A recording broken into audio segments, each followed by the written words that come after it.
Time is a superpower. Every minute, every one of us, we are exchanging our life with true time into something. Laws, come on, tell us. This is what time is meant for conversion. Don't let life have to teach you to be humble. God does not even begin to allow your father and your mother to until a mission has already been formulated for that individual. You know, there are rules to thinking, but believing God is not enough. Questioning is more important. I just want to add one more thing. The greatest mistake I've made is... Hello, game changers. Welcome back to another episode of Mastery Live with Self Mastery Academy, where we bring you the strategies, mindset shifts, and insights to help you challenge your limits, take bold action, and build a life that truly matters. And today, y'all, we are not holding back. If you have ever felt like time was slipping through your fingers, if you've ever struggled to execute and get to the finish line on your biggest ideas, if you know you were created for more, but can't figure out how to step into the fullness of your potential, y'all, this episode is for you. Today, I want to introduce you to a man who has transformed the way millions of people think about time, discipline, legacy, money, about doing life. I want to introduce you to Sunday Adelaja. This man has written over 500 books, published over 300 of them. I have read many of his books. He has built leaders across nations as a Nigerian immigrant. Understand this. This is someone who back in the day was so shy, so timid that when he went to university in Europe, the first 2 days did not eat food for fear of people looking at him in the line. But this same man who ended up pastoring the largest church in Europe. At a point, this church had over 100,000 members, his local church having over 25,000 members in Kiev alone, pastoring a church that is 99% a different race from him as an immigrant to that country who had to learn their language. Y'all, this man helped over 200 people go from needing contributions in order to do the work of God to becoming millionaire missionaries. And we were one of those people. And today, he is here to teach you. We are going to dive into how you can maximize your life and live without regret. We're going to talk about how to think at a higher level and make decisions with purpose. We're going to talk about the impact of living with a standard of excellence and what that looks like practically. How to finish what you start, because your legacy is not built on ideas, emotion, or feeling. It is built on execution. So grab a notebook, clear your distractions, and just get yourself ready. Because this episode is about to challenge everything you thought you knew about what it looks like to play full out. Let's dive in.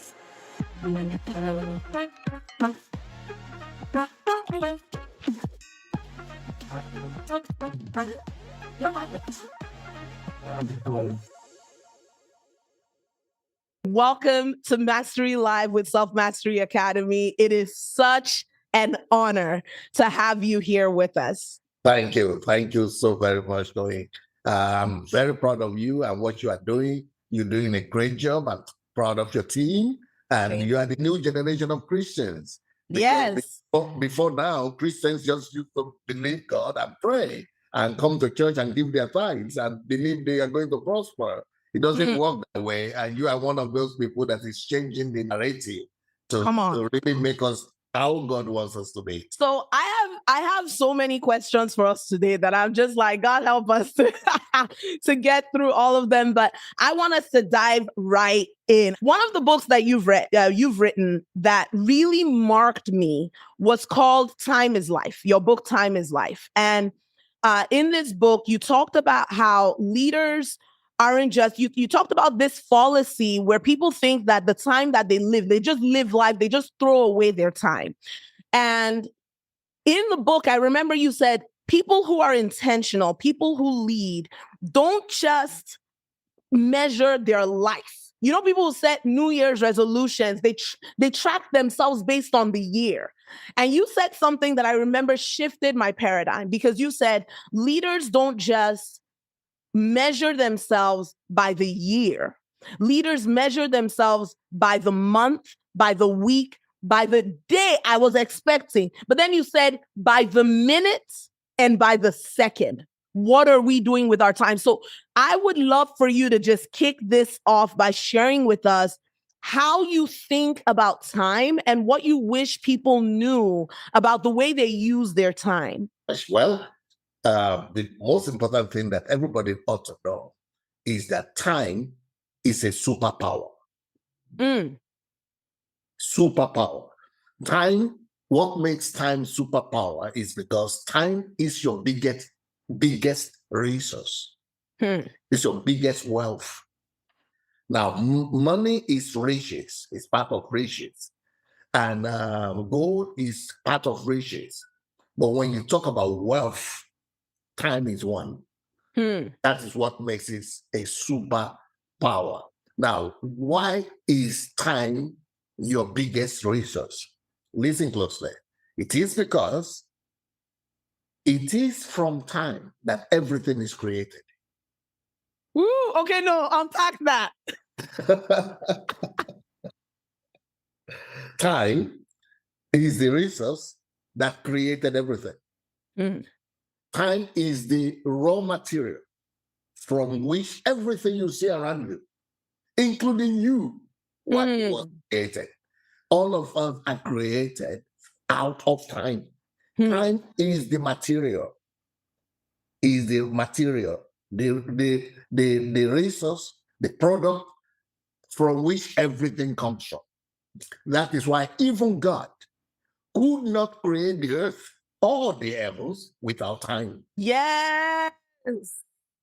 Some people, when you talk to people who are Christians or who know the Bible, they will tell you that the first thing God created is light.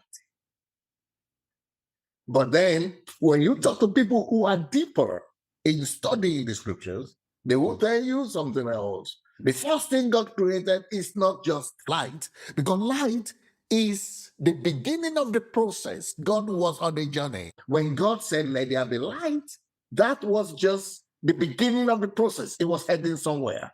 At the same time, he immediately divided the light from the darkness. He divided light from darkness, and he said, this is morning, this is evening. Yeah. Morning of the, and that is first day. That is the first day. Yes. That is the first day, and that is time. The first thing he created is time. The second thing he created is space. But we'll talk about that later. I mean, you can't leave us on that cliffhanger now, because I'm like, okay, but first let's unpack this time, and then y'all remind me about this space, because we will come back to that. So just because I love to anchor in what we're hearing, because it's very true. We focus often on, what God created and then he created light, but we don't talk about the fact that he separated the light. He brought order through time.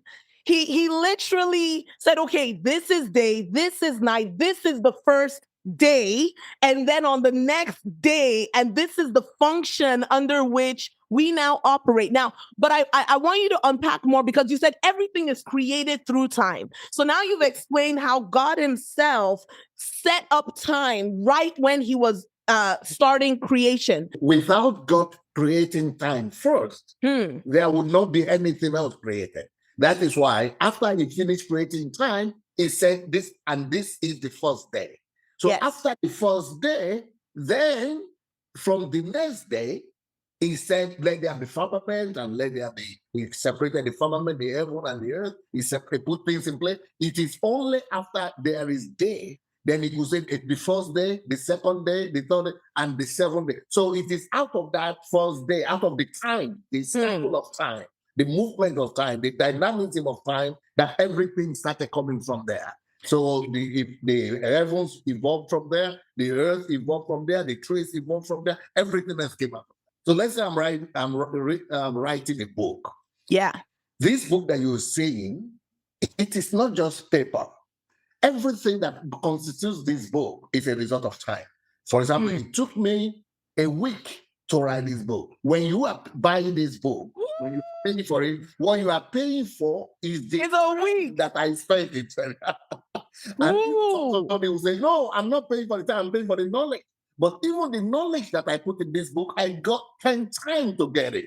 Yes. Say, oh, but the book is paper. Well, even for the paper to be produced from the trees, it takes time for the paper to come out. Everything is a result of time. Everything comes from time. This is amazing, because I also think about, even like you think about a woman who's going to give birth.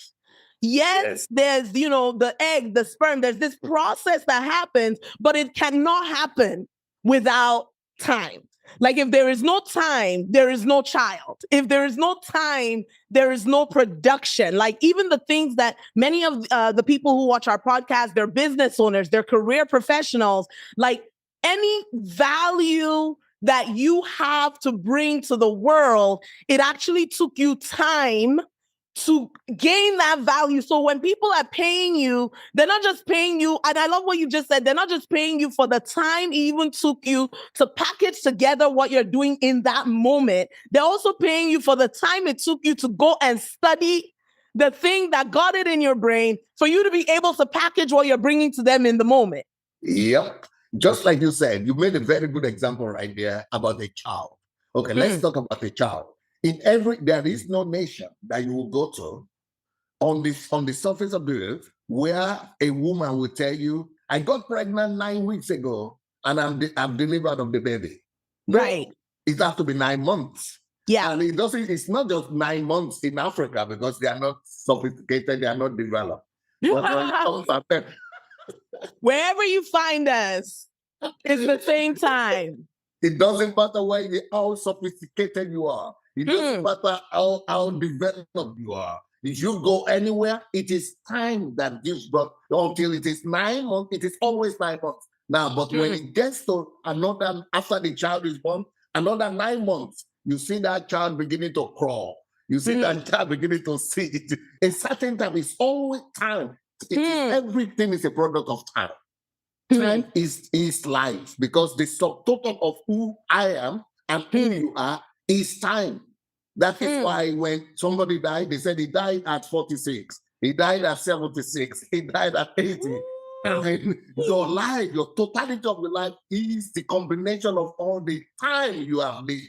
So the time you are living right now, every minute, every hour, every day, you say you are 20, why? It means you have spent that amount of time. So our life is when you finish spending time, you are dead, because your whole life is a composition of a certain number of time that is input in you. So when you finish spending it, you are gone. You're done. It's all about time. Our life, oh my gosh, this just hit me as you were saying it. Our life is measured by time. I want to say this because I think we often think that our life is measured by what we're putting out there, but it's like our life is the only way that we can produce whatever we want to produce is what we decide to do with the time that God has measured to us.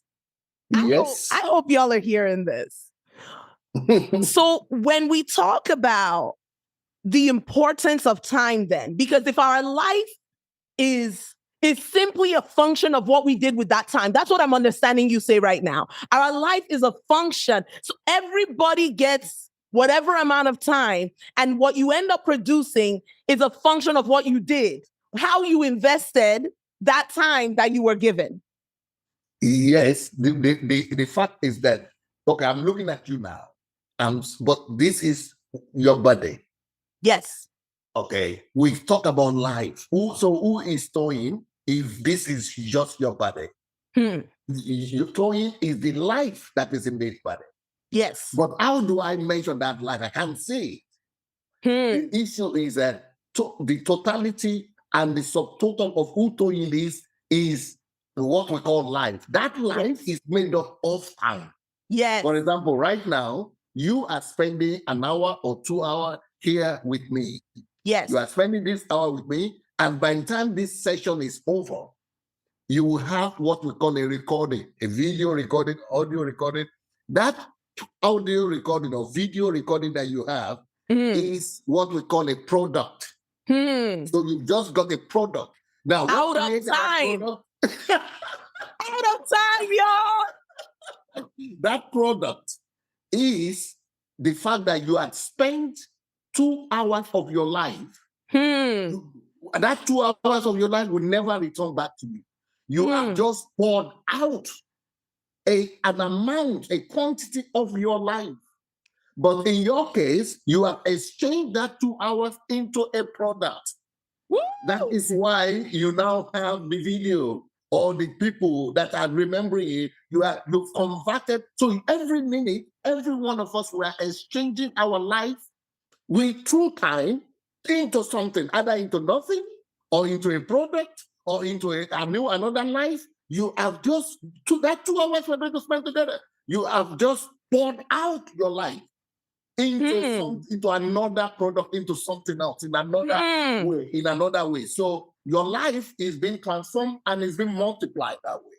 But for many people, they spend that same 2 hours that we are going to be here with you, laughing, doing, just joking, funny. That about the life will never return. That 2 hours has gone out of their life, and the comprehension, the accumulation of that 2 hours, 1 hour, 1 second, 2 seconds, 2 minutes is what makes up your life. So 24 hours every day, you are either converting it, your life, through time, you are using it for something, or you are wasting it. And one day, somebody will say, that person is dead. Because the time that is in him has been poured out in exchange either for something, converting it in exchanging it to either a product or a service or into another life, or just wasting it. So the real sense of life is time. Life is time. Time is life. I hope y'all heard this. The chat is blowing up. The chat's like, wow, this is value, multiplication. We're either converting our life with time into something, or we're wasting it. And said we're using it or we're wasting it. Life is time. Time is life. God said, I am undone. I'm just undone. Like, this is serious. You see this. Let's assume this is okay. I said I was looking at you, and I said that the beautiful woman I saw there. Yes. But that is not you, because if that had been you, they wouldn't have buried you, or they wouldn't have cremated you when you die. Yes. Because that is not you. That is just like this bottle that I'm holding. The plastic that is containing it could be containing my life as well. It could be containing your life. It's what the content, what matters here is the water. It's the inside. It's the inside, the content. So now your content that we don't see is like this water that is inside. So let's say every day you wake up, you do something. Let's say you go to work, you work for 8 hours. That amount of your life has just been poured out. By the time you work for 10 years, it's empty to this level. It's already empty. You see? You are gone. That is gone. So the whole essence of life is at that amount of time that is going every day. It doesn't matter you believe it or you don't believe it. You do something about whether you like it or not. It's going anyway. So the whole secret about life and why time is superpower is that you should know that your life is going and it is measured by time. So the only thing to make sense of life is to make sure that because when you wake up in the morning, 24 hours It's going. Little by little. It's going. Either you like it or not, it's going. So what you do is you convert it, you contain it like this, and make sure that you are converted. If you cannot convert every minute, every second, make sure at least a good bunch of it, you are converting it into something. Because there are three things you can do with your life and with time. Either you waste it, or you spend it, or you convert it, or invest it. But most people in life, they are not even aware of this. So they just waste it. The life keep on going, they just waste it. They just waste it. One day they realize, I'm old, I'm gray-haired, I cannot walk anymore. I'm going closer to death. Why? Because you did not convert the whole essence of life. What makes you who you are? If you are wasting it, it's going, and you are not converting into another quality. You are not converting it into something tangible. And the best thing to convert your life to is to your calling, to your purpose, because there is nobody that is here without a purpose. Every one of us is sent here for something. So when you are waking up in the morning and your life is going like this, make sure you are using it into producing or doing something that is in line with what God created you for. That is why the first most important thing you must do with your life is to discover yourself. Who am I? Why am I here? What am I supposed to do? What is my calling? Just like Toyin now has discovered herself. She's empowering and setting people free through finances. What is your calling? What is your passion? If you are only living for survival, then it means that you are not living the best of life, because you are spending life, you are not converting life. But when you are functioning in the area of your calling, you are converting your life into another product. You are never wasted. You have just converted your life into something else. You are never lost. You will never perish. You will never disappear, because you are converting your life into another. Just like a seed is converted into a tree is converted into a forest, you will never be wasted. So, but when you are not aware of that, and you are not converting time, you are wasting time, or you are spending time. There's a difference between wasting time and spending time. Most people who waste time are people who are not even aware of what life. They just living their life. They cannot do anything constructive. But people who spend life are people who are spending their life to do something, to do a job, to go to work, to do jobs. So they spend 8 hours of their day, which is their life, is the amount of their life every day. 8 hours, they give it out to a worker, or to an employer, to a work. So they spend that 8 hours. In exchange for it, they get something. That is spending. You are spending your life, but at least you're getting something. At least you're getting something. It's not being just wasted. You are not just wasting it, yes. You are getting paid for it, which is not bad. You are getting something in exchange. You are not so much in control of your life to do actually what you are created for yet. But at least you are not wasting it. You are getting something. You could look at the end of the month. You could look at your paycheck and say, okay, I got this salary. I'm able to buy a car, a house, take care of my family. But that's still not the best of it. Hold on, because this just also clicked for me, because it means that they have converted, because you're talking about converting time, and how no matter what you're doing, you're converting time. Whether you like it or not, whether you agree with it or not, time is being converted. So now some people convert time into nothing. Yes. Right? So those are the people that are wasting their time. They spend their day, they're just living. No, they don't just waste time. They don't waste their time. They're wasting life. Yes, because time is life. So they're wasting life as time is clocking away.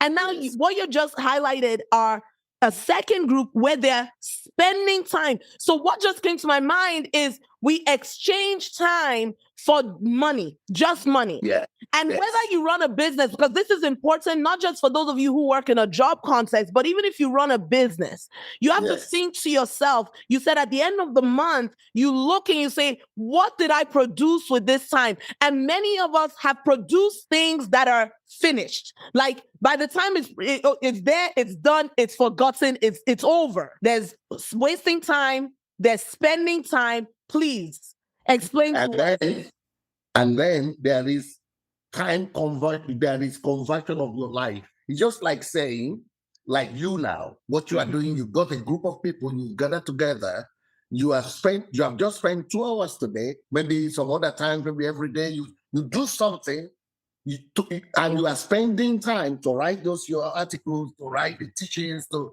do everything. You are spending your life the same way. You are pouring out your life. Every minute you spend on your network, your life is going. You don't notice it right now, but in 10 years, you will need gray hair coming. So you have spent life. So what are you doing? You are actually not dying, and you are not wasteful, and you are not spending. You are converting your life that you have inside, that you have spent time to create inside yourself. The life, the quality that you have created in your life, in yourself, with your time, you are now pouring it out. Your life is going, but it's being transferred into 50 lives. If 50 people are the people you are influencing, you are actually multiplying your content, your life into 50 people. If it is 100 people, you are multiplying your life for 100 people. This is what makes life to be meaningful. You are not wasting life. When you die or when you're about to die, you don't have regrets because you have multiplied so much of yourself. You have given out so much of your life. This is what life is meant for conversion. For conversion and for investment. Or some people might not do that, but maybe they are producing products. They are producing services. Like Bill Gates, he produced Microsoft, he produced computer. He exchanged his life into that. So even if he dies tomorrow, he has exchanged his life. He deposited his life here. And so many people are using that life that he has exchanged. I mean, the same thing with Steve Jobs. He's dead, but he has already succeeded while he was alive in pouring that life that was going down. He had used it to exchange it, convert it into a product that the world is using now after he's gone. Pastor Sunday just said so many people are converting their life into something. So there's two different areas that we convert our life into. If you want to maximize your life, and it's either you're converting your life into something that adds value to other people, or it's into a product or something that can outlast you. Because whether you like it or not, the things that we do that are super temporal is going to come, it's going to go. But that piece of your life has now come and gone. I would ask you this, why do you think most people waste time? Like, is it just because it's just natural? Like, this is just what we do. We it's the path, the easiest path. Like, what is your thoughts? Because I noticed that, I was that person. It was when I started watching a lot of your stuff, your training, that I really started measuring my life, my time, my minutes, my hours, and it completely changed the way that I schedule my life. So, in fact, not just how are people missing it, but if someone is watching this and they're going, oh my gosh, I have wasted 20 years. I have not converted these years. What would you say to that person about how they can begin to turn the boat around? There are few things that must be done by everybody to maximize their life and their time. The first thing you must do, and this will be just because people don't know, but the first thing you must do is you have the responsibility to add value to yourself, to discover yourself. Self-discovery is the number one most important thing you could do with your life. So the most important thing you could do with your life is not to go get a job. The most important thing you could do with your life is not to make money. The most important, the elementary, the basic thing you must do with your life is to discover yourself. This is why when we are born, and it doesn't matter in what country, people send you to school. Why? Well, this is the whole concept of school. This is where school concept comes from. But then, because the school system was formulated and created by capitalist system, they now, after you finish primary school and or maybe secondary school, they now fashion the school system in such a way that you go to study there so that you will give your service into serving the landowners. business owners, the owners of the people who manage the earth, who owns everything. So most of our academic education is for you to go and be useful. And be useful as managers and be useful as employees. So the whole educational system is training you to be employee. And so everybody is proud, I'm going to get a job, I'm going to get a job. So it's just using you to work for something, to work for money. But the most important purpose of education really is for you to discover yourself, who you were originally meant and created to be. Because there is no way God is the almighty God, wise God, is going to create you from hell and send you here just to do nothing. No. That means God is purposeless. That means God is foolish. And God is not foolish. Because God is not foolish, God does everything with an intention, with a purpose, and with a mission. So there is no one that God sends or allows to come to this world, even if they come here as disabled or incapacitated or anyhow. There is no way God allows you to come here without a mission attached to it, without a purpose. In fact, as a matter of fact, I'll tell you something else. God does not even begin to allow your father and your mother to meet until a mission has already been formulated for that individual. It is only after your mission has been announced, pronounced, defined in them. It is only as a result of the mission and the purpose that has already been highlighted in heaven. So when we come to the earth, God has already put in you a lot of different ingredients and abilities and capacities that will make you to function in life and carry out the assignment that He wants you to carry out. So as a result of that, when you come to the earth, the first responsibility that you have is to spend time on yourself, studying to discover yourself. That's why we go to primary school, secondary school. This is why we go to school. But then the most important part of education is self-discovery. Until you discover yourself. Who am I? Why am I here? What am I good in? And you don't need somebody to teach you. You could just observe yourself. It's also part of education. What do I like to do? What do I have passion for? What do people compliment me for? What do I like to do? What would I spend time doing without even eating, without even getting tired? You could just study yourself. You discover your passion. Why am I concerned about this group of people? Why am I concerned about this? Why am I passionate about this? Why is it that I'm not indifferent to this? I have a whole book on that. Anyway, how to discover yourself. But you discover yourself first. Once you discover yourself, then you go ahead and get a higher education in that area. So let's say, but then the education, the best education is self-education still. But you could still go and get a degree or anything. But just like Tony now, she wants to empower people in the area of finances. She keeps on studying all the time. Studying. That's right. Because you are now adding value to yourself to be able to function in the area that your calling is. The most important level of spending time is spend time to discover who you are, your calling. Why are you here? Why did God even allow you to step here?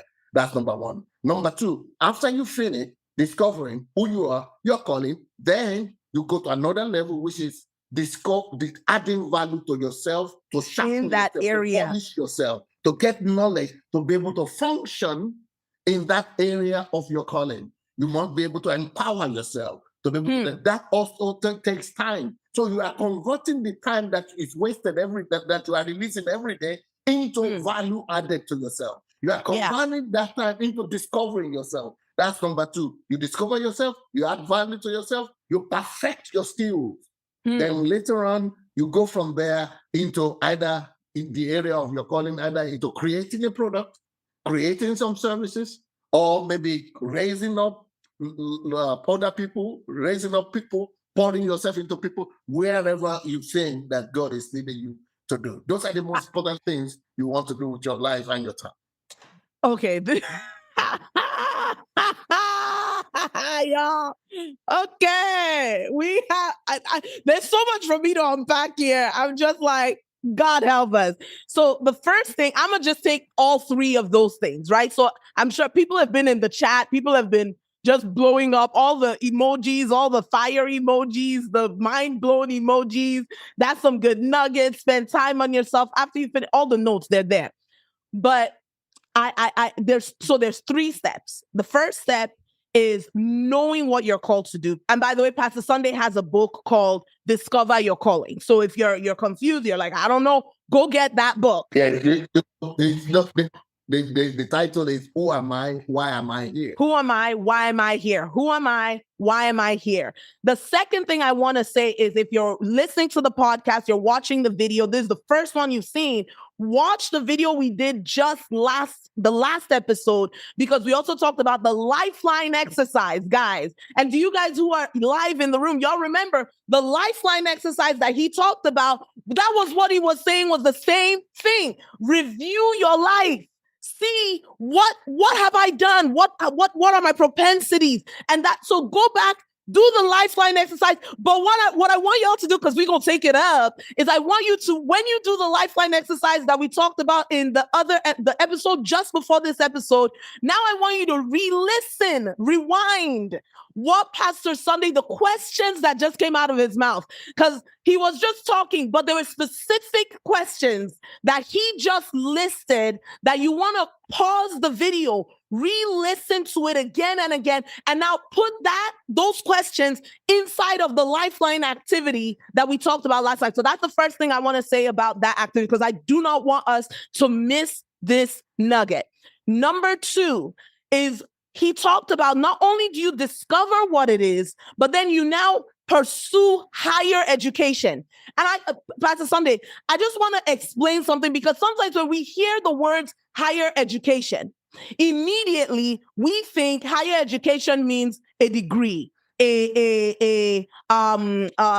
do you call it? A master's, a PhD. And that in fact, I'm just calling it out because that's the way I used to think, right? Like when I got my degree in biology, I got a degree in biology. But to me, the only thing that I could really step into would either be what? Biology, or I pretty much had a degree in the Bible. Biology or the Bible. That was it. But when I watched Pastor Sunday's trainings, one of the things that I caught that I want you guys to catch is the power of self-education as higher education. Because that was when I discovered that I can make myself an expert without having to sit down for 4 years and wait to learn it. And you know what I did in that season? I read 50 books in 6 months in the area that I knew God was calling me into. Are y'all following me? So when I did, there's a statistic that says the number of books you have to read to get a PhD in whatever subject, whatever area. They also talk about the 10,000 hour rule, right? Where some people will say, this is how much time you need to spend in an area in order to be an expert. But many of us think that level of expertise is only for someone who has the money to pay the school to go and get it, or someone who has the access to this teacher or that teacher to go and get it. And what I just want to open our eyes so that you don't miss what he's saying is that he's saying you simply discover your area of calling, and then you find a way, multiple ways to say, how can I add value? In some cases, you do need the master's, you need the PhD. Felicia here is a psychotherapist. She had to go through a studious process, write exams to be able to own a practice. And so there's parts of it that you have to go and do your accreditation. But many of us, in the name of accreditation, miss the one that is in front of you, that is about who am I becoming? And how am I adding value to myself? So I wanted to highlight that. That's so important because we all know two names. I want to mention just two names. Bill Gates, Mark Zuckerberg. Those two names, they have similar stories. Let's not, Bill Gates is older.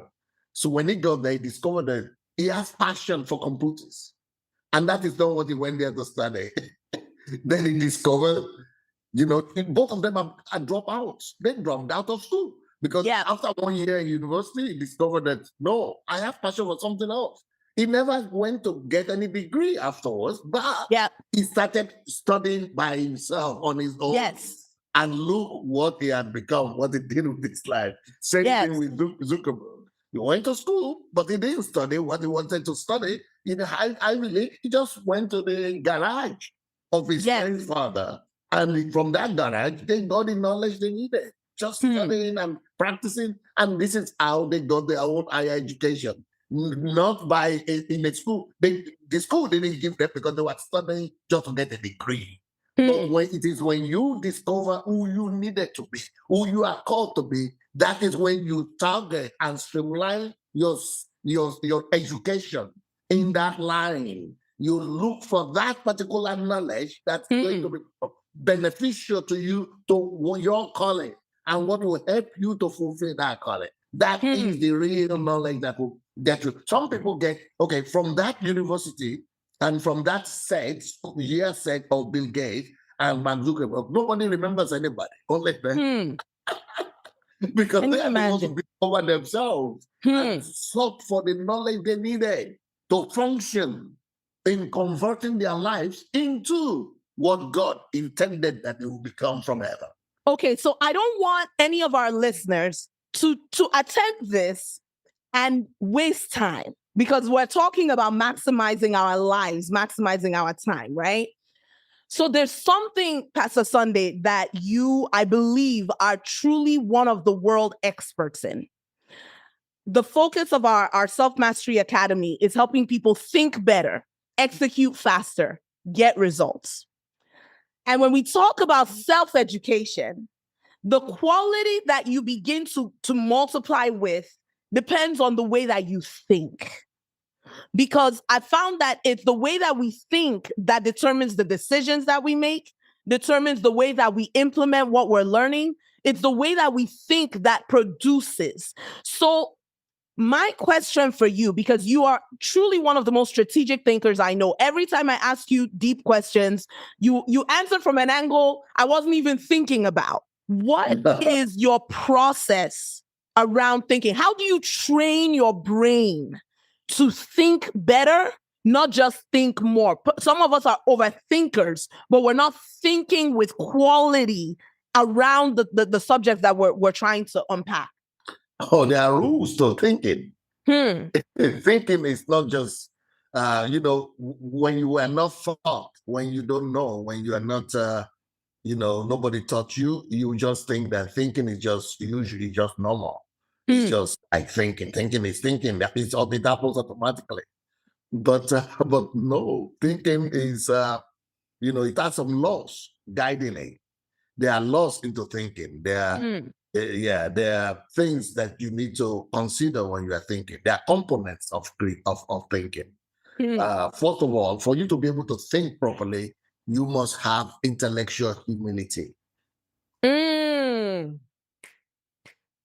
Now, what I mean by intellectual humility is that you must humble yourself. You must always presume to yourself that there are a lot of things out there that I don't know. I don't know. So let me go seek. Let me go in search of new knowledge. This is what made me to have written close to 500 books now. Close to 500. Did you catch that? I've been out here 300, over close to 500. I mean, that's one of the questions. We'll get there. But please keep going on this intellectual humility. Yeah. So intellectual humility is what pushes you to know that you can learn from everybody in every situation, and that you need to be purposeful about it. That you need it. I need to know more.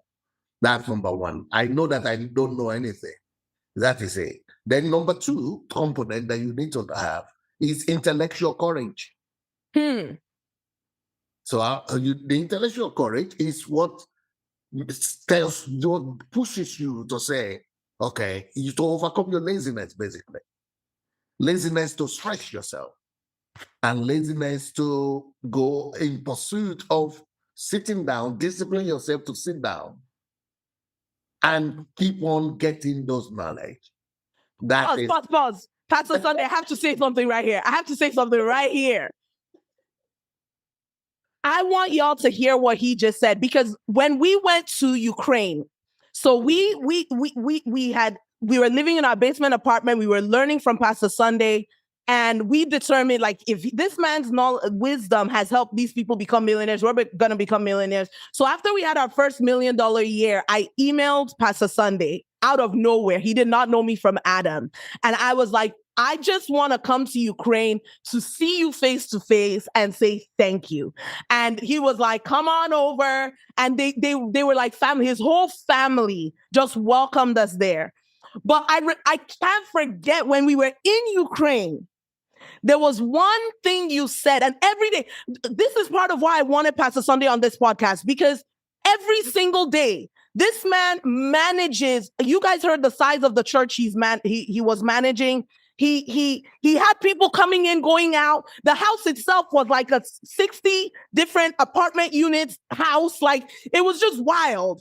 So there's all these things, activity happening, and yet somehow he would sit with me and my husband, and back then we had only 2 of our children, for at least an hour, if not 2 hours every day, just answering questions. And y'all know us. We had question after question after question. So for 7 days, it was just questions and answers and questions and answers.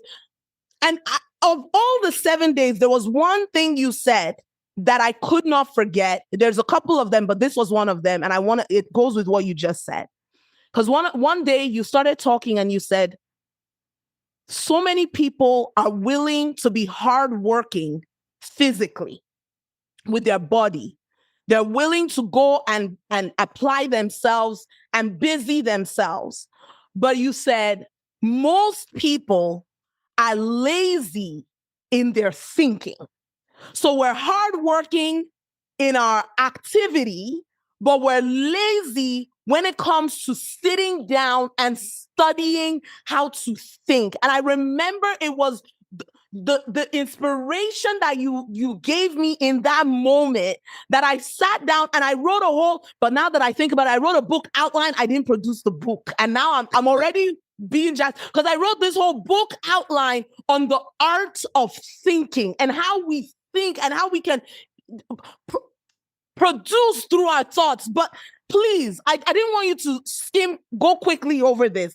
I want you to talk about the difference between someone who is disciplined in their thinking, because that's what you just said. You said you have to discipline yourself in your thinking, and someone who is taking their thinking for granted. Yeah, because people who just think for granted because of lack of intellectual curiosity. You just assume that it is natural. No, but somebody that has intellectual curiosity, he will be able to go out there and look for new stuff. And you have it, Toye. And that's what has put you at the edge. That's what's making you to be on the cutting edge. That curiosity, intellectual curiosity. If you don't have it, you find out it now. You've got to go for it. Go and acquire. Yes. No, I must possess this. And that's what will propel you forward. That's one of the reasons I invest in coaches. That's one of the reasons I came to Ukraine, was my understanding. I don't know it all. It doesn't matter how much I've accomplished. I mean, at the age of 16, I ran a painting business. We made $150,000. Okay, so what? You don't. And I remember back then, I really thought I knew it all. Like, my dad would be like, so you don't know everything. Sit down and learn. And I'd be like, don't you see me? I don't. And they got me the book, Talent is Never Enough. I said, what do you mean talent is not enough? Don't you see how much I'm producing? It wasn't until I hit a wall that I realized I actually needed life circumstance to humble me and teach me I don't know it all. And if there's one thing that I can give to you guys as you're watching the podcast, you're listening to the podcast, is don't let life have to teach you to be humble. I did that twice. And by the time the second time happened where we couldn't afford food to eat, that's when I decided I don't need life to teach me that I don't know it all. I don't know it all. Let me go and sit down with people who are ahead, with people who are where I'm trying to go, so that I myself can learn and study to go. So the first one was intellectual humility. The second one was intellectual courage. And I love what Pastor Sunday said there, because you have to be willing to step out into an unknown, to learn things that you've not been around. Can you expand intellectual courage for us? Like risking to come to Ukraine with a sick baby. And yes, we got there. The baby is sick. It was 2020. It was February 2020. Can you imagine? And I always tell Josh, I'm so grateful, because so many of us, we know we want to learn from somebody. We know we want to be here. We know we want to do this, but we wait and we wait and we wait. And can you believe that it was 2020, the year that the whole world shuts down by March. And by February, we sat down with Pastor Sunday, got all this knowledge. And by the time we came back to no travel for 2 years. So many of us, you have a window of opportunity. We're talking about time. You have a window of time. You have a window of opportunity to sit and learn, to get with the people. And we are often, I'll do it tomorrow. I'll do it next month. I'll do it when I get to it. And you don't understand that you can't determine what is coming tomorrow. You know, there are rules to thinking if you really want to go deep into it. But I have a whole series of that on YouTube. But let me tell you, all reasons must have a purpose. All reasoning must have a purpose. Number one. Number two, all reasoning must be an attempt to answer a question. Number three, all reasoning always comes from a position of assumptions. There is somewhere you are coming from. Then all reasoning is done from some point of view. Yes. Okay. Then all reasoning must be based on some information, some data, some evidence. And all reasoning must be expressed through ideas. I don't know if I think I spoke to you about that when you were in Ukraine. I don't know, but the fact that another one of your great powers, great strength, Tony, is the ability to ask questions, because really, questions define who you are. Questions define your depth. And your questions, your ability to question, your questions point to your destiny. Questions show how far you will go in life. That's why questioning is more important than marriage. Questioning is more important than money. Questioning is more important than children. Questioning is even more important than having faith in God. So the ability to question is another secret of life. My gosh. No, hold on. Pause. Oh my gosh. Okay. There's two things just from this statement about the power of questions. Because, you know, I've noticed that doors open when you ask the right question. You're right. I've noticed that if you study, in fact, to be very honest, I've studied how to ask questions. So some people think that, oh, Toyin asks these questions, they're so good. You know, I just asked questions. No, I actually studied how do I ask good questions. Oh, okay. People have commented in the chat. Can we go deep on this? So, but one thing I just want to say real quick, isn't it interesting that you just said your ability to ask questions is one of the most important qualities you can have, but yet when we raise children, I just want to call this out. We often diminish their freedom to ask questions. many cultures, when we raise children, if they're asking too many questions, we say, why are you asking so many questions? In fact, I went to a hospital visit recently, and I'm talking to the nurse, and y'all know Toyin. I will ask questions. So I'm asking her these questions, and she literally said to me, why are you asking so many questions? Because you're about to do something with my child, and I want to fully make sure I understand every process that you're going to do. But so when she said that sentence, why are you asking so many questions? It reminded me where we grow up and we have these phrases that we bring to children, and what we don't know is it's shutting down their intellectual what? Curiosity. Is shutting down, which is a part of how they begin to think, is a part of how they learn how to approach things from a different angle. You know, one of the things that we do when we coach our clients is if they're really stuck on something in their business, we tell them, let's wipe the slate clean. Let's approach it from a totally different place. Like, oh my gosh, Pastor Sunday, there was something else you said just now. You said, asking questions, your ability to ask questions is more powerful than even the way that you have faith. What do you mean? Like, explain that. Your faith in God. Yes. Okay. Oh, it's very simple, my dear. You know, there are some people in this world that believe in God. And because they don't question their faith, and they don't question the fundamentals of that faith, so that faith will tell them, go blow other people up. Go kill other people in the name of your faith. And then when you go to somewhere, you are going to be rewarded by killing other people. And we have that going all over the world right now. Why? Because in those cultures, they've been told, don't question anything. So even though they believe in God, but that faith in God is ruining them right now. Wow. Wow.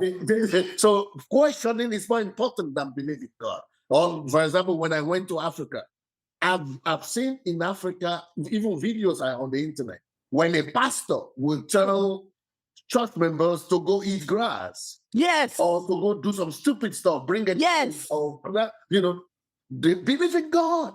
Yes. But believing God is not enough. Wow. Questioning is more important.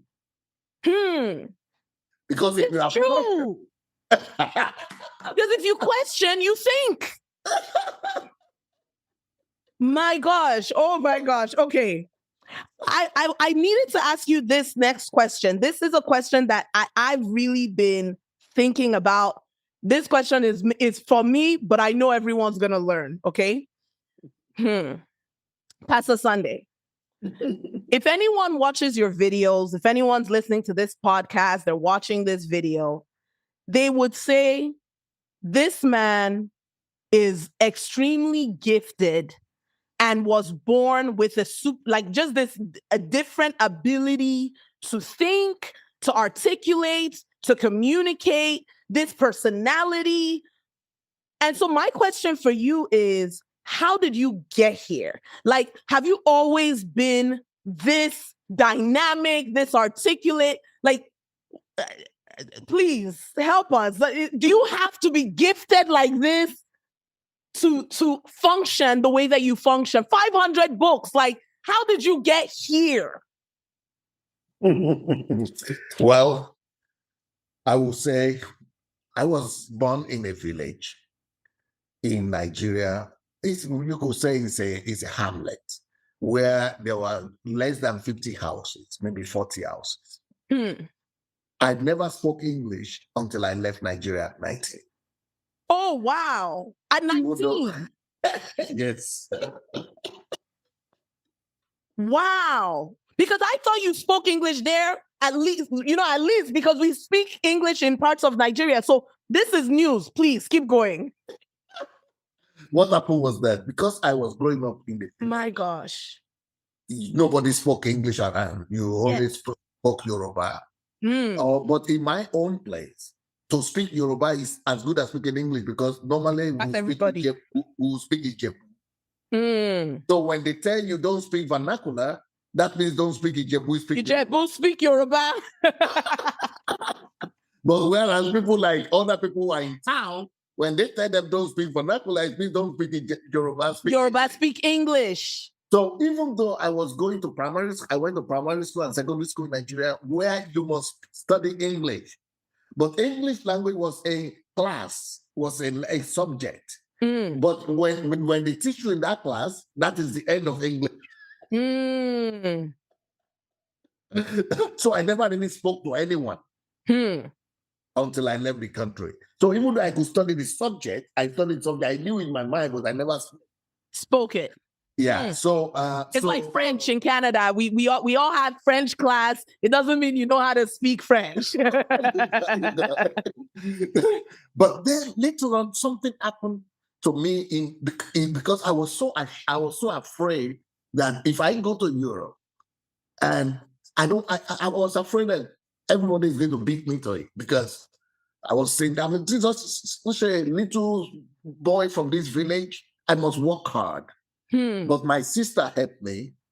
Before I went to Europe, she showed me in the scriptures that says, because I was so intimidated and I was saying, I was not even sure I was going to pass my school graduation class.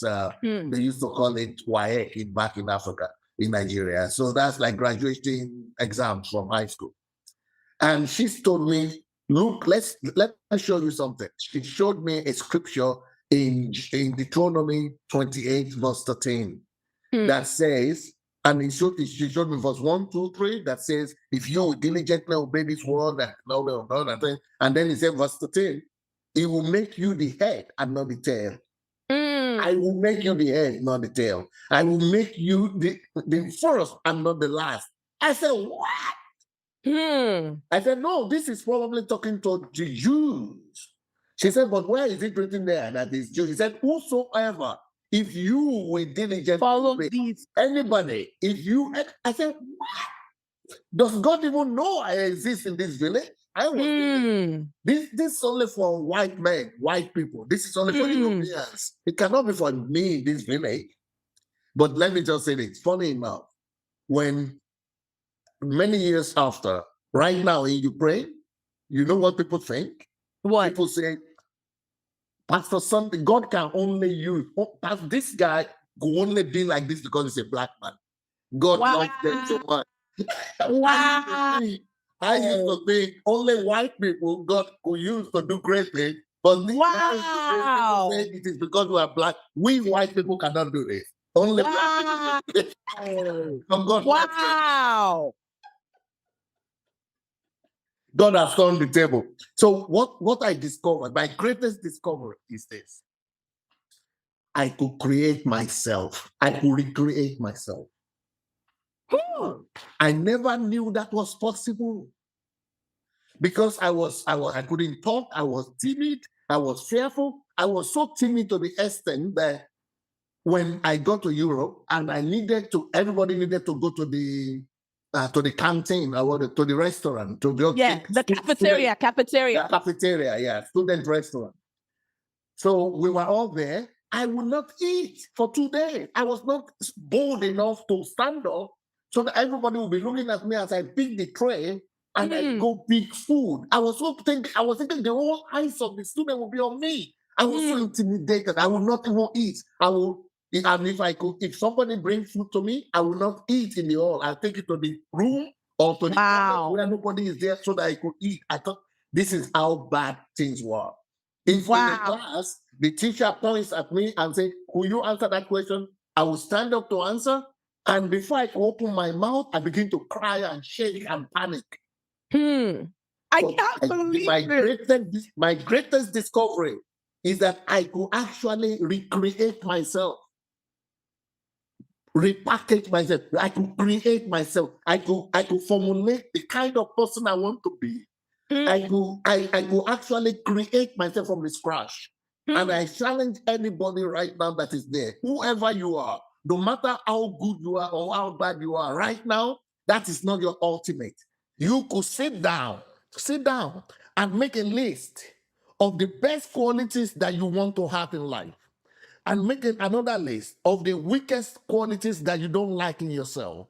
And now I can teach you what to do and how to go about replacing all the evil, all the bad qualities, the weak qualities that you have, to replace it with another one and become that person, your ideal personality that you. That is what I did to myself. So you're telling me that you literally had, well, like, what woke you up to even say, Sunday, it can't be like that. Like you should recreate yourself. Like what was the moment that you said it's worth it for me to do that? And then you made this list and started this work of changing. And because we talk in Self Mastery Academy, you talk about reinventing yourself, which is exactly what you're talking about right now. The turning point for everything in my life was that encounter with my sister.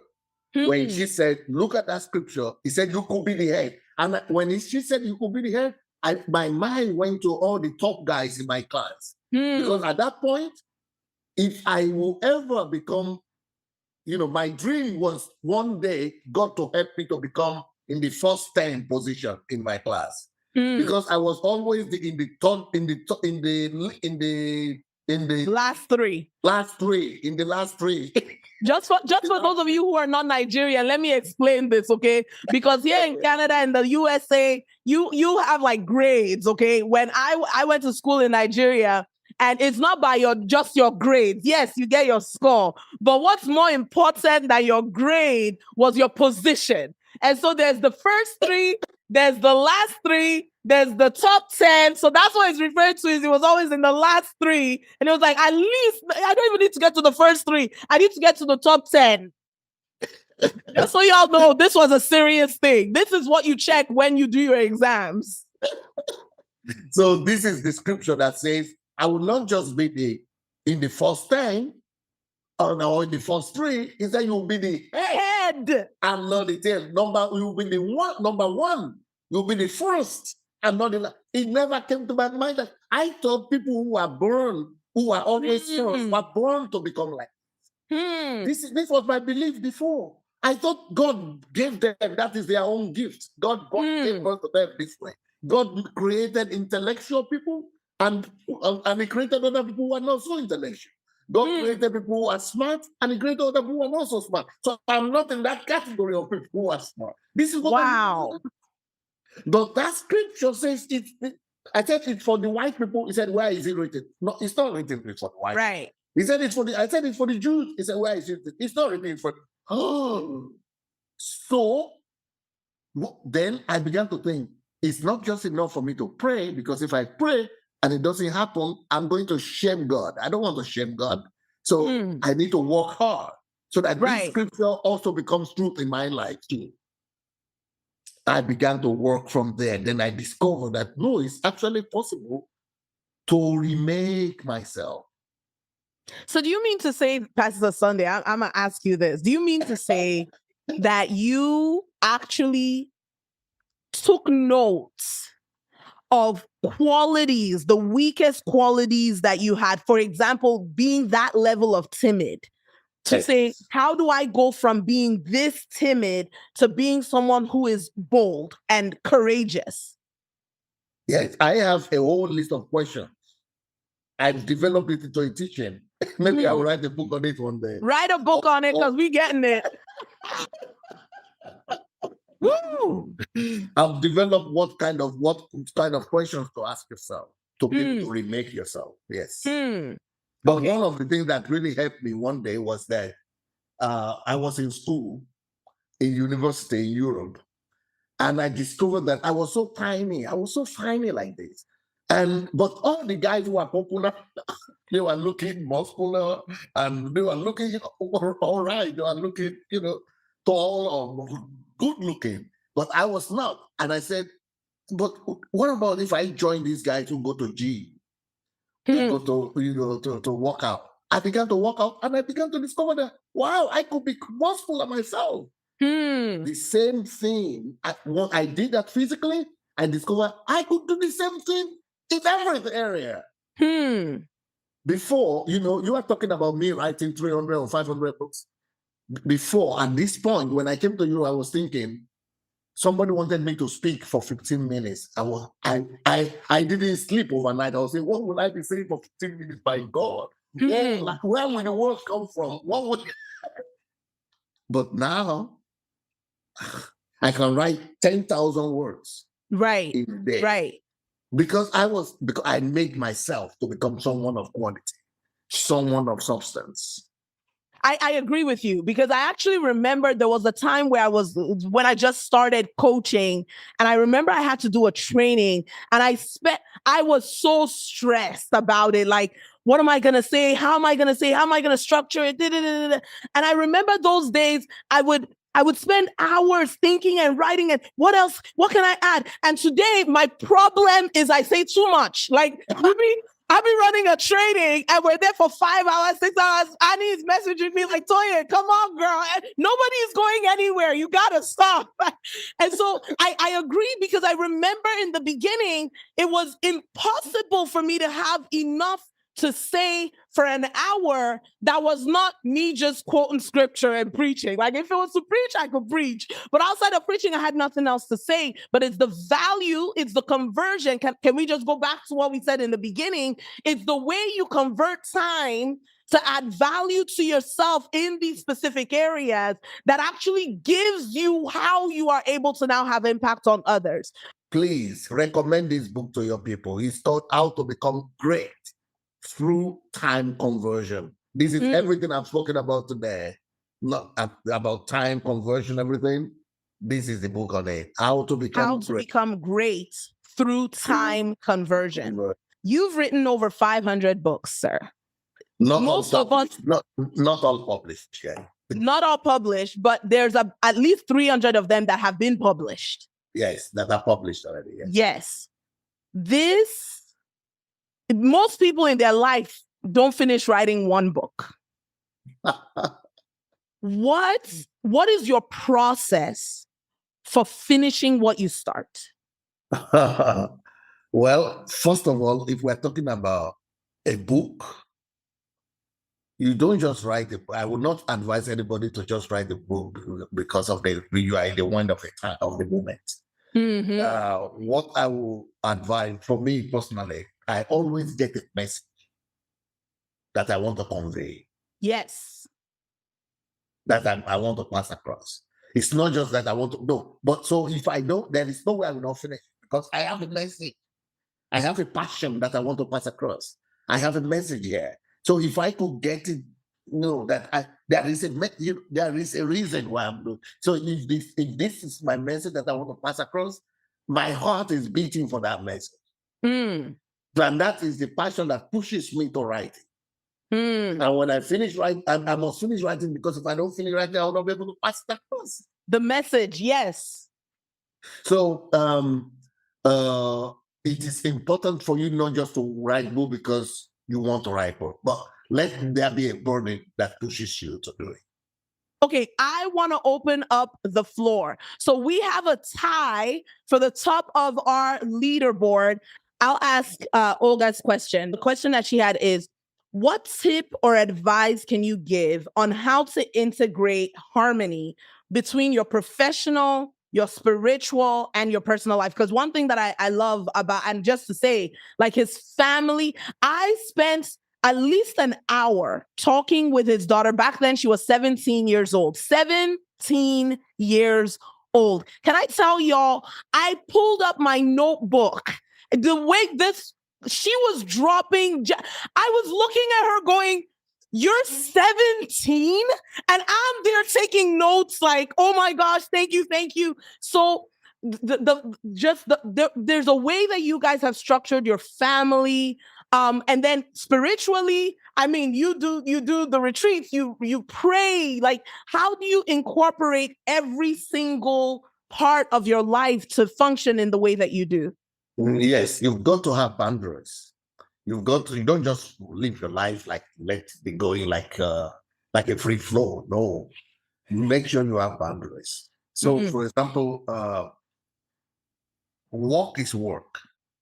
So most of the time when I want to work, it's like maybe 8 hours you dedicate to work. But then you must, for example, for me, I must sit down with my wife every day for 1 hour, for 1 hour, just listening to, unless he wants me to talk. Only when Wow.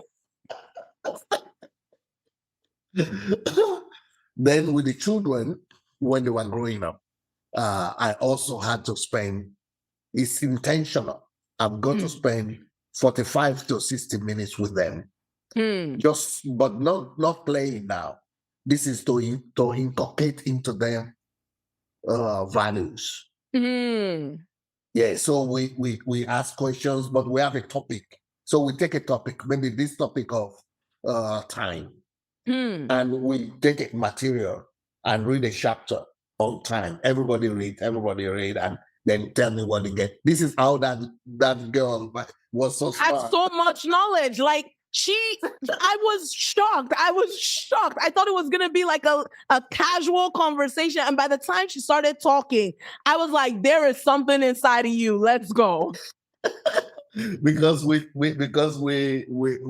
she in our own case, every one of them that from 3 years old, they started spending time with me just every day. They must inculcating and embalming values in them, and different topic every day, and they have to come and give exams and come and answer and come and So in fact, today, just an hour before I came on this call, I got a message. I don't know what country the message is from, but it's an email. And this lady said, I read your book, How to Create Values in Your Child. And she said, you have a list of 40 values in that book. And now I just give birth to my child, and I'm sitting at home, not doing anything as such, just taking care of the child. And I say, hey, and I just got an idea. These 40 values, let me begin to write a book on each value. She said, On she each said, I'm value. reading the first book. I'm going for the second book right now. Just by reading one book, she never wrote a book before. But just because she said there was so much information, so much content that she got. Instead of her just being at home, just taking care of the baby, she started producing products. Look at She that. started converting a time of sitting at home, not just giving life to her baby, but giving life to the world now. Come on. This is just so practical. It's so simple, but it takes discipline. It takes discipline to say, I'm not just going to sit here, but I'm going to think about how can I multiply what I am learning to others. Now, the thing is, with the discipline, in our own case, what she said is that she never thought you could have that discipline. But she said what happened was that I'm getting so much knowledge that they become the push for me. It's like, I don't even have to be disciplined. She said, I can't sit with it. Yeah. She said she was always afraid of being disciplined. But now I don't have to be disciplined. I just have things coming out of me. I have Yes. Woo! The power of purpose, of being in purpose. Now, I wanted to do this because I wanted to have a member of our Self-Mastery Academy speak. So we have a member that already indicated that they had a question. So I'm going to call Jay. Go ahead, because she's been in the chat like, I'm ready, y'all. I'm ready, y'all. So Jay, if you could join the conversation, I want you as well to ask your question to Pastor Sunday. Hi, Pastor Sunday. It's an absolute honor to meet you. Oh my goodness. Thank you so much for imparting and for being here. So I heard you when you said the greatest discovery was that you have the power to recreate yourself. And the question I have for you is, what are the biggest reasons you see people with potential not bridge the gap between where they are and where they desire to go? And what action can I take today to not be in that group? There are a lot of people like that, unfortunately. This is a very brilliant question. And that was my question for a long time. So my sister told me this: I could become whoever I wanted to become. And the Bible showed me the same thing and said, okay, you could become the head and not the tail, the first and not the last. But then how do I get from here now to there? because I had the passion, the energy, the emotions. But then, and I was going to church. I was a Christian. But then what I discovered with church these days is that it's just the same thing. I'm hearing the Bible being proclaimed, but nobody is telling me in real life how do I how do I go from here where I am right now in real life to where I'm dreaming of becoming? Yeah, I couldn't just get a handle a hold on that. So, but the key for me was that revelation that I should add value to myself, recreate myself. So in the process of getting knowledge, I ran into so much depth, so much revelation, so much understanding that now I've created a book. In fact, it's my latest book. It's the latest book I wrote. It's just the last book I wrote for last year. And it's written, it's on sale, it's on Amazon actually. It's called The Almighty Formula. And just to answer the question, the formula of getting from where I am, what are the steps you take from where I am right now to wherever I want to become? What are the steps? And that book is telling you step by step, 7 steps. And everything you have to do to go from here to wherever you want to go. It's called that's why I call it the Almighty Formula. Come on, discover how. Wow. Thank you. Thank you. So you are smart to have asked that question. Very smart. The Almighty Formula.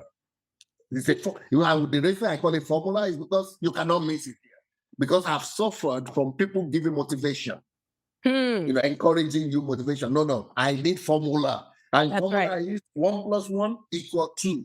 So Yes. I need a formula, something that will give me predictable result. This is it. You can't find a book like it out there. Step by step. Step by step. Formula. Thank you, Pastor Sunday. And there is no way you will read it without getting there. You will know at least what to do. Exactly what to do. I'm And going you will know you will have the result. Now, you just said something. I have 2 last questions for you, Pastor Sunday. One of them is you literally just said it, and I had planned to ask you. You said, and then it is predictable. One of the principles that I learned from you is, and when I first heard it, I disagreed, and then I understood, and now I'm the one telling everybody. You said life is predictable. Life is predictable. And many people, when they hear something like that, they think along the lines of what I had first, which was, that's impossible. There's so many things, there's so many unknowns in life. There's so many things that happen that are outside of our control, blah, blah, blah. But the way you explained it is part of why I literally said, okay, if life is predictable, then I will become a millionaire. And I said in a year. I didn't do it in a year. I did it in 3 years, but I did it. But the only reason I could think like that, like, okay, I'm going to become a millionaire in blank number of time, was because I had learned this concept from you that life can be predicted. So please, can you just touch on this a little bit? And then I have my final question for you. Well, I wrote the whole book on this, what you are talking about now. And it's called Life's Greatest Secret. My greatest discovery in life. My greatest discovery in life, I told you about the one converting myself. But before then, my greatest discovery in life is that life is predictable. And the reason is this. Listen closely. God is not a chaotic God. God is very organized, very ordered. But the Bible says God is a God of order. So God created everything in this world on the basis of fixed. Pay attention to the word fixed. Fixed laws. Laws. Come on, tell us. Laws and principles. The problem why people fail is either you have not discovered the laws, or you discover them, but you are not willing to pay the price for them. Now, things change in life. Like, for example, I used to be a pastor in Ukraine. Then this war came, and then I'm displaced. You said life is predictable. So why didn't you see the war coming? It doesn't matter. That is not part of law of life. Yes. Those are incidences. Those are occasions. Those are things that will come and go. They are not fixed. For example, what that law says is this: if anyone ever did anything, any other person can go and repeat that success and that feat. Because anyone who has done that thing before has proven that it is possible.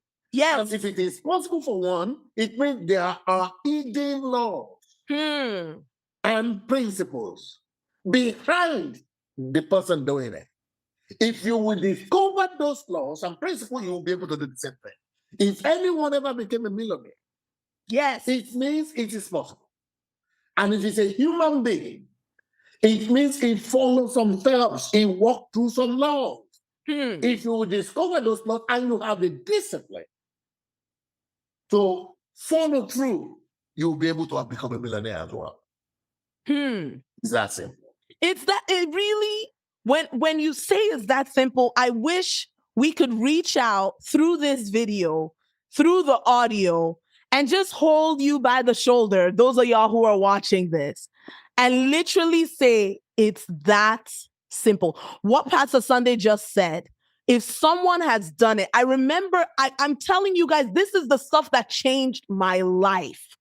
When we were in the basement, and I remember watching a video about Lisa Nichols. Lisa Nichols is another woman. She's a Black woman. And she, in the video, had shared her story of how she was struggling so much with finances that she had a little baby and she had run out of diapers and she had to use a towel to cover her son.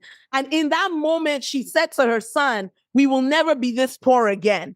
And I remember when you now know, because your brain can't unlearn what it's learned. So I was in the season where I was listening to Pastor Sunday share these principles about if someone else has done it, you are able to accomplish it. This is also something that generally, like my father has instilled in us. If someone has done it, it's a proof to you. Doesn't matter what you look like. Doesn't matter this. Doesn't matter that. If they figured out how to get it done, you too can get it done.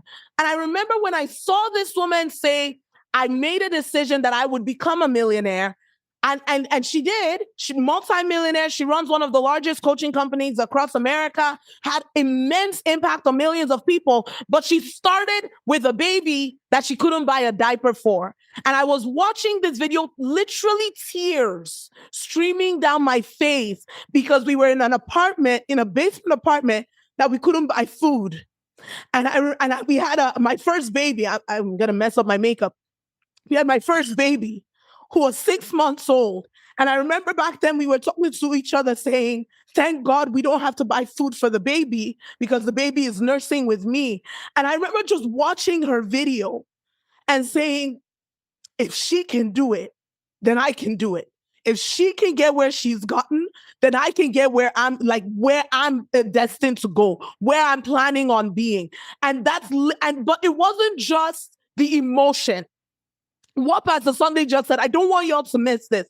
It wasn't just the emotion. Oh, if they can do it, I can do it. It wasn't just the motivation. It was, what did she have to do? Where is she? How is she disciplining herself? What rooms is she getting into? When I come here and I tell you guys, invest in yourself, get in the rooms you need to, learn from people you need to learn from. It's not because I'm saying it. It's because I know that after the emotion, there were disciplines, there were decisions that we made, and it was not easy for us in the beginning. It was every decision was a big decision.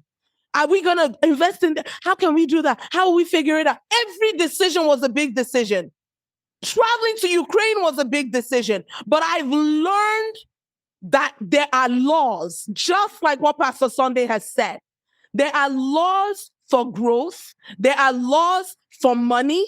There are laws for multiplication. There's laws for value. There's laws for leadership. There are laws for all these steps. And if you ignore those laws, then you're lying to yourself.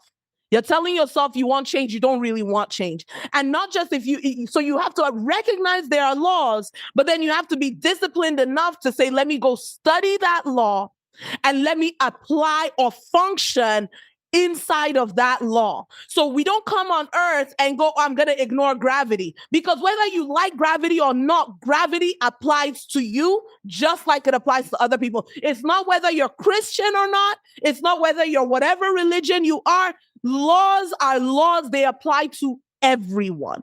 And so that's that right there. Thank you. And that's one of the reasons we have Limitless Life Lab. That's why we have this podcast. That's why we have Self Mastery Academy, so that you guys can get with people like Pastor Sunday who have done the work. I just want to add one more thing. Woo!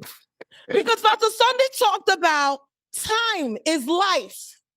And many of us, we use our time to convert into learning what somebody else has already used their time to convert to learn. Let me tell y'all why I traveled to Ukraine. Because there are things that Pastor Sunday has studied, has invested his own time to learn, to receive from God, from books, from people. This man has run with all these people. I said, instead of me to have to go and spend the same amount of time, aka life, to learn those principles, let me accelerate time. And how do I accelerate my own time? By going to sit with somebody who has invested their time to distill a large amount of information into something that I can now take and apply and say, how can I multiply? So I just want y'all to not miss this. If you're in the room, get in Self Mastery Academy and accelerate your time. Get in Limitless Life Lab and get access to these questions. Come to this room prepared to ask those questions. Let's be ready to receive, because guess what? This is how you multiply your life. This is how you multiply your life. You multiply your life by putting yourself in environments. Pastor Sunday talked about the gym. He saw people that were muscular. He didn't say, let me go figure it out from scratch. He said, let me get around these guys. And what did he learn? This is what they do. They go to the gym. So I just want to say that, Pastor Sunday, let me ask you the final question, because I want to honor your time. This is a question that we ask every guest at the end of the episode. What is one mistake or failure that taught you a lesson that today you consider priceless? The greatest mistake I've made so far in my life is trusting the wrong people, putting your trust. You know, when you trust the wrong, trust brings about association. And if you trust the wrong people, they cost you the greatest of pain. So when you are doing business, everything you have lost in your life, everything is as a result of trusting the wrong people. Every loss you have, in fact, every pain you have in life is because you trusted the wrong person. Every loss. Look back at your losses. Yeah. It's all because you trusted in the wrong person. This is huge. And I have one follow-up question. I just have to ask this question based on what you just said. Because I'm laughing because of the chat. Because I know what you're talking about, and I've felt the pain of trusting the wrong people. I felt this pain. Based on what you've experienced, what lessons have you learned about what to look for in either people, what would you say are some of the red flags, or what would you say you should look for when it comes to people you can trust, you can depend on? Like, give us something that around how to navigate that, because it's a real thing. You remember I called you last year When I went through something very simple, like something where it came from someone that I trusted, and I said, Pastor Sunday, this is what just happened, and I don't even know what to do. So these situations are always different, but are there any principles that you can share that would help us when we navigate where we place our trust? That is a hard one because the alternative to trusting people is not a good one. It's Mm, closing up, and living in your own cocoon. yeah, That's not a good thing. yeah. So what I've determined to do is I will keep on trusting people anyway, but I look more for what is the track record of this person? Mm, What are the fruits that they have produced in the past regarding to me and others? mm, So next one, how do they treat others? Because eventually they will treat me the same way. mm. And what are the testimonies of others regarding them, and cross-checking the information I get from them. Not just taking them at their word. Yes, you you trust people, but you cross-check, you verify. Yeah.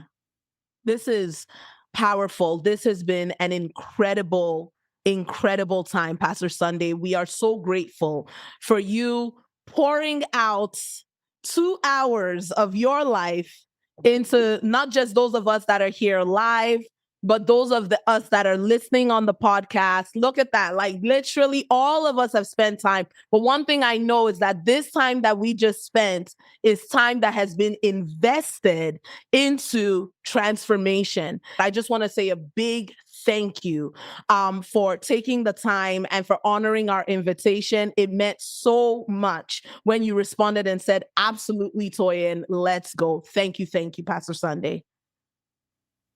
My pleasure. Thank you so very much. Bye. I mean, did I tell you or did I tell you? Was this not a fire episode? Guys, Pastor Sunday dropped so much wisdom that I already know this conversation has shifted the way that you see, and I hope the way that you use your time and your life. And listen, this is just the surface. The question I have for you is, what are you going to do with what you just heard? Are you going to discover what you're called to do? Are you going to invest into growing your expertise in your area of calling? Are you going to finish that book that you started working on 3 years ago? Because knowing is not enough. It's about applying what you've heard. Your time is your life, and what you do next is what matters the most. So, talking about what to do next, I would like you to subscribe to the podcast on YouTube or whatever platform you're listening to so that you do not miss an episode. Number 2, if you received value, hit that like button because it lets us know to keep bringing this level of power.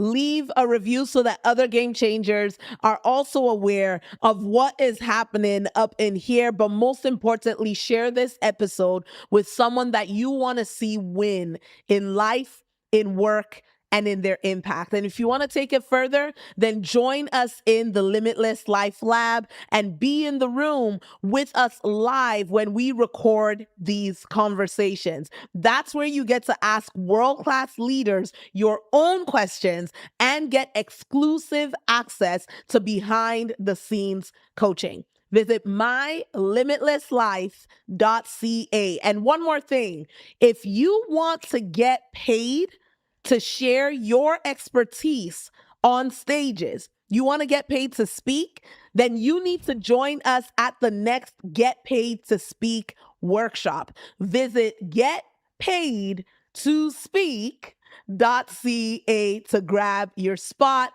I love y'all. I can't wait to see y'all on the next one. And until then, master your time, execute boldly, and build that legacy. I'll see you next time on Mastery Live with Self Mastery Academy.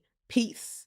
Hey, millionaires, thanks for tuning in to today's show. If you want to subscribe, there's a little picture of me right here. Click on that. And if you want to have a free financial breakthrough session with my team, then you can go on ahead and click on the button right here or visit moneymindset.ca/call. I'll see you guys on the next show. Bye-bye.